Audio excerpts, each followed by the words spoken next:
Good day everyone, good day sir. I am the reporter number 4 and I'll be discussing my answer to the problem number 4.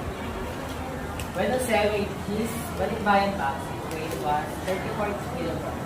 When he got to the airport, he found out that the airplane charged 25 pesos for each pound in excess of the free baggage allowance of 50 pounds.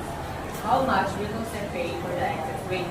So, ang gagawin muna natin ay i-convert muna natin yung 2 pounds of 34 kilograms. Para ma-convert siya, divide by 0.4536 and that will become 74.96 pounds. So para makuha ang excess, ma-minus siya sa free baggage allowance na 50 pounds at ang excess ay 24.96 yun yung excess and multiply by 25 pesos and the answer is 624 pesos.